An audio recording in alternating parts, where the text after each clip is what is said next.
Greetings, citizens of the world. The wrath that the NFL has been feeling from its fans has been painful with each passing day this week.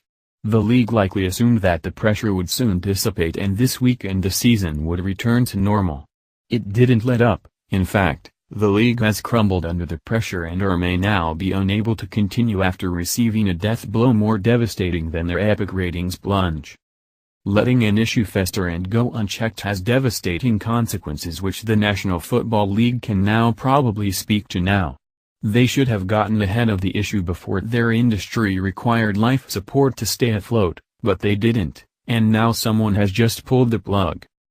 The NFL is in denial over the massive drop in viewership, blaming it on literally anything that can come with outside the obvious.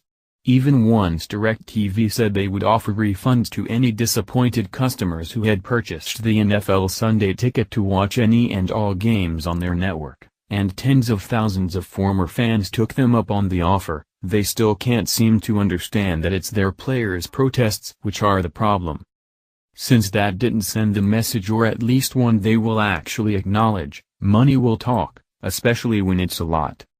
Wall Street is a lot bigger than the NFL and just issued a blow to the league that's going to be hard to recover from. Regardless of the financial industry's stance on kneeling, they are recognizing what the NFL insists on ignoring, and that's that these anti-American antics are really bad for business.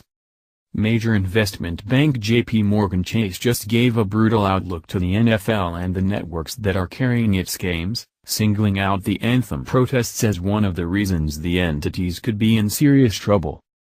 According to Bloomberg, analyst Sean Quigg said investors should bet against CBS stock ahead of this week's NFL matchups, arguing that more controversy could tank the stock.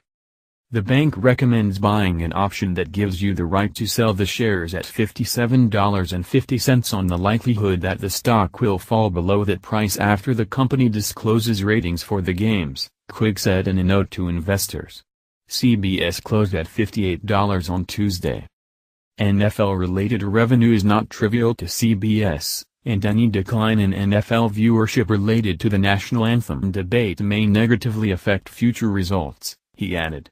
We view this weekend's viewership results as a cleaner proxy in determining whether the anthem debate may be a larger issue for the NFL and CBS, or not. Using the massive increase in sales of Steelers' Alejandro Villanueva's jersey, after he initially went out on a patriotic limb to stand for the anthem, Quigg said it became obvious where the majority of America stood on the anthem issue. If one uses player jersey sales as a proxy, fans appear to favor an on-field standing presence during the anthem, Quigg noted, adding that another week of controversy and bad ratings could possibly mobilize investors to take the potential impact more seriously, according to Conservative Tribune. Bloomberg noted that the NFL represents 10% of CBS total ad dollars, which is significant in the grand scheme of things. When investors pull back, it doesn't bode well for profits altogether.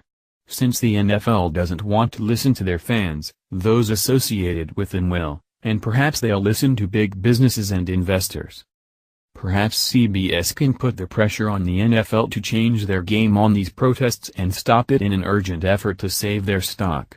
This proves that boycotts have worked in sending a message that America is important to fans, or at a minimum, that people don't want politics mixed with sports. It's disappointing that the NFL refused to see the fallout ahead of time to prevent it. This poor decision on the players' parts and those who supported it within the industry has now affected many people's lives in a multitude of negative ways. This is why it's not okay to mix controversial issues where they don't belong. It has nothing to do with a difference of opinions and everything